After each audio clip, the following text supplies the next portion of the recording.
God, what's with that new girl? She never talks. Yeah, she's so quiet. She's snobby. What a brat, thinking she's better than us. Yeah! Don't make fun of the new girl. What? That girl might have social phobia. Social phobia is a fear of being in social situations such as public speaking, eating in public, going to parties, or making small talk with people. People with social phobia are scared they might do something embarrassing or humiliating, so they avoid any social contact as much as possible. Wait a minute. How do we know if a person has the so-called social phobia? Well, Missy, there are many symptoms that show if a person has social phobia. Whatever. Some behavioral symptoms are stuttering, shortness of breath, pounding of the heart, and the biggest of all, blushing. A psychological cause is anxiety when being teased or made fun of. 7 to 13% of people in America have this disorder.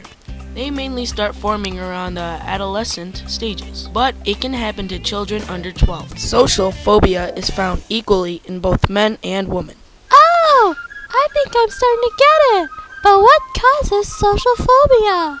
There are many causes. The biological cause is the amygdala. This part of the brain controls your response to fear.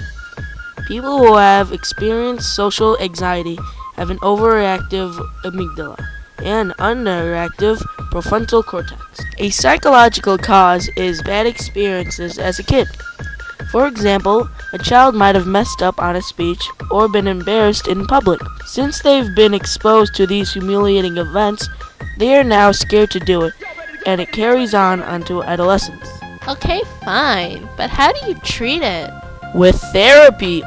The cognitive behavioral therapy is the most common. A therapist will first help people with social phobia identify the automatic negative thoughts that underline their fears of social situations, such as thoughts of, I don't have anything interesting to say, or I'm going to look stupid.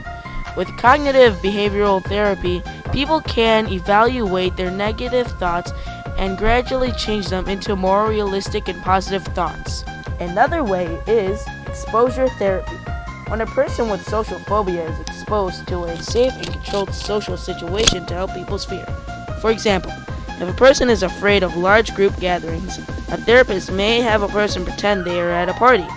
Then, using relaxation techniques, the person can imagine themselves in the anxiety-producing party until the fear begins to subside. Once they are able to imagine going to a party without fear, they may expose themselves to a party in real life. There are also medications.